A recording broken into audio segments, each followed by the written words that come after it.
The phone rang at 3 a.m. Frank Sinatra grabbed it immediately. He'd been waiting for this call, dreading it.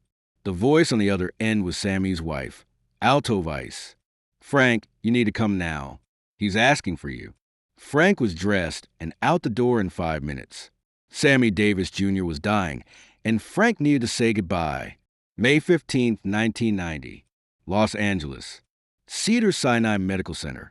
Sammy Davis Jr. had been fighting throat cancer for over a year. Surgery, radiation, chemotherapy. Nothing worked. The cancer spread to his lymph nodes, his lungs. By May, there was nothing left to do but wait. Frank visited Sammy almost every day. He'd sit by the bed, hold Sammy's hand, talk about the old days, Vegas in the 60s, the Rat Pack shows, the women, the gambling, the fun. They'd laugh. Then Sammy would cough and the laughter would stop.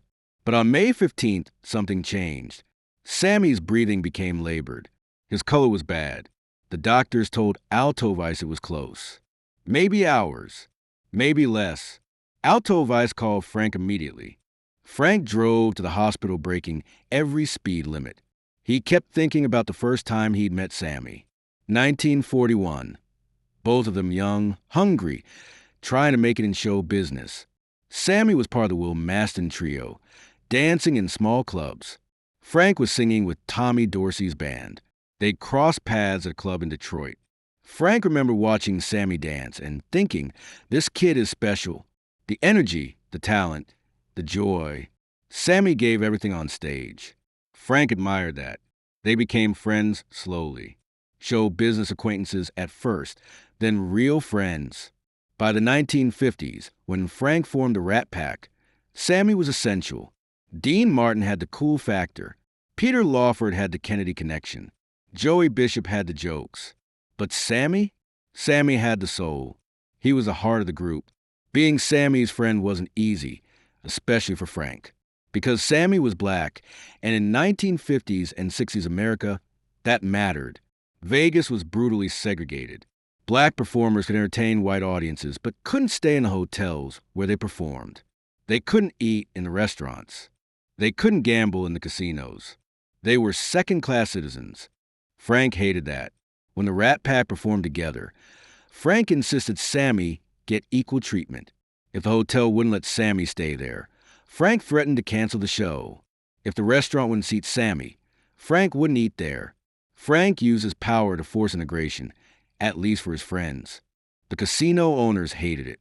They'd tell Frank, "You're causing problems. We have rules." Frank would say, "Then change your rules or find another headliner." Eventually, they changed the rules.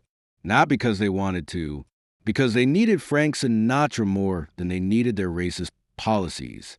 Sammy never forgot that. Frank stood up for me when nobody else would. Sammy said in interviews. He risked his career, his reputation, his relationships with powerful people, all because he thought I deserved to be treated like a human being. That's not just friendship. That's love. And now, 30 years later, Frank was racing to the hospital to say goodbye to that friend, that brother. Frank burst into Sammy's hospital room. Alto Vice was there, along with Sammy's son and a nurse. Sammy was in the bed, oxygen mask on his face, eyes closed. He looked so small. Sammy had always been small, 5'6", maybe 120 pounds. But now he looked tiny, fragile, like he might disappear. Frank walked to the bedside. "Sammy, it's me. It's Frank." Sammy's eyes opened slowly. Recognition flickered. He tried to smile, but couldn't quite manage it. Frank sat down and took Sammy's hand. The hand that had tapped out rhythms on 1,000 stages. The hand that had held microphones, snapped fingers, embraced friends. Now it was thin, weak, cold. "How you feeling, Charlie?" Frank used their old nickname for each other. Charlie, short for Charlie Parker, the jazz legend they both admired. Sammy tried to speak, but the oxygen mask muffled it. The nurse removed the mask carefully. Sammy gasped, taking shallow breaths. "Been better?" He whispered. "You're gonna be fine," Frank said, knowing it was a lie. Sammy shook his head slightly. "Don't, Frank. We both know." Frank's eyes filled with tears. He squeezed Sammy's hand. You can't leave me, Charlie. What am I supposed to do without you? Sammy coughed, a wet, painful sound. You'll do what you always do. Keep performing. Keep living. Keep being Frank Sinatra. It won't be the same. Nothing's ever the same. Sammy's voice was getting weaker. But that's okay. We had a good run, didn't we? Frank nodded, unable to speak. Remember that first show at the Sands? Sammy continued. 1960. All of us on stage together. You, me, Dean, Peter, Joey. The audience went crazy. We owned that room, Frank. We owned Vegas. Best night of my life. Frank said, Mine too. Sammy smiled faintly. We changed things, Frank. We made them treat me like an equal. We broke barriers. That mattered. You mattered. Frank's voice cracked. You matter. Sammy squeezed Frank's hand with what little strength he had left. Thank you, Frank, for everything. For standing up for me. For being my brother. For loving me when the world didn't. Frank couldn't hold it together anymore. He put his head down on the bed and sobbed. Sammy's frail hand came to rest on Frank's head, a benediction. They stayed like that for several minutes. Frank crying, Sammy comforting him despite being the one dying. Finally, Frank lifted his head, wiped his eyes. I need to tell you something. Sammy, what's that? I'm proud of you. Proud to have known you. Proud to have been your friend. You were the best of us. Sammy, the most talented, the most giving, the best heart. And I love you. Sammy's eyes filled with tears. I love you too, Frank. There was so much more to say. 40 years of friendship memories, inside jokes, shared struggles. But Sammy was getting tired. His breathing was more labored. The nurse looked worried. Sammy, I'm going to let you rest. Frank said, but I'll be right outside.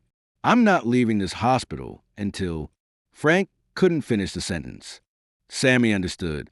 Promise me something, Frank. Anything. Keep singing. Keep performing. Don't let this break you. The world needs Frank Sinatra. Frank nodded. I promise. And Frank, one more thing. Yeah. Tell Dean I said goodbye. Tell him I'll save him a seat at the bar upstairs. Dean Martin had died in 1995, 5 years before, though in Frank's grief-stricken state he'd momentarily forgotten. The nurse whispered to Frank, Mr. Davis, Dean passed away already. Sammy's face showed confusion, then sadness as he remembered. Oh, right, then I'll see Dean soon. He tried to smile. Save me a seat, Dean. Frank squeezed Sammy's hand one last time. You rest now, Charlie. I'll be here. Sammy nodded. His eyes closed. The nurse replaced the oxygen mask. Frank stood up slowly, his body feeling every one of his 74 years. He kissed Sammy's forehead. I love you, brother. Frank stepped out into the hallway. Alto Vice followed him. He's not going to make it through the night, is he? Frank asked. Alto Vice shook her head, tears streaming down her face. The doctors say maybe a few hours. Frank found a chair in the waiting room and sat down heavily. He thought about all the times Sammy had made him laugh, all the times they performed together, all the battles they fought side by side against racism, against those who said a white man and a black man couldn't be true friends. Frank thought about the time in 1960 when Sammy wanted to marry May Britt, a white Swedish actress. The mob threatened Sammy, told him interracial marriage was bad for business, bad for Vegas. Frank had stood between Sammy and the mob, literally. Frank had told Sam Giancana, Sammy's getting married. Anyone who has a problem with that has a problem with me. The wedding happened. Sammy and May Britt got married, and Frank was in the front row. Frank thought about the time in 1964 when a club owner told Sammy he couldn't enter through the front door because he was black. Frank heard about it and immediately called the owner. If Sammy doesn't go through the front door, I never perform in your club again, and I'll make sure none of my friends perform there either. Good luck staying in business. Sammy went through the front door after that. Frank thought about the time in 1973 when Sammy's career was struggling. People had moved on from the Rat Pack. Taste had changed. Sammy was doing smaller venues, making less money, Frank quietly arranged for Sammy to open for him on a major tour. Frank didn't need an opening act, but Sammy needed the work. That's what brothers do. As Frank sat in that hospital waiting room, he realized something. His life had been full of friendships, romances, professional relationships. But Sammy was different. Sammy was family. Not the family you're born into, but the family you choose. The family that matters more because it's based on love and respect rather than obligation. At 5:17 a.m., a doctor came into the waiting room. Frank stood up immediately, knowing what the doctor was going to say before he said it. "Mr. Sinatra, I'm sorry. Mr. Davis passed away a few minutes ago." He went peacefully. His wife was with him at the end. Frank nodded. He didn't cry. He'd cried all his tears at Sammy's bedside. Now he just felt empty. "Can I see him?" "Of course." Frank walked back into the room. Sammy looked peaceful. The struggle was over. No more pain. No more fighting for breath. Just peace. Frank stood by the bed for a long time, just looking at his friend. Then he leaned down and whispered, "You were the best of us, Sammy. Rest easy, brother. Save me a seat." Frank left the hospital as the sun was rising over Los Angeles. He got in his car and just drove. No destination. Just driving, thinking about Sammy, about the life they'd lived, the barriers they'd broken, the friendship that had defied racism, prejudice, and every attempt to divide them. Sammy Davis Jr.'s funeral was held on May 18, 1990, at Forest Lawn Cemetery. Thousands of people attended. Frank gave the eulogy. He stood at the podium, looked out at the crowd, and spoke. "Sammy Davis Jr. was my brother, not by blood, but by choice. We chose each other.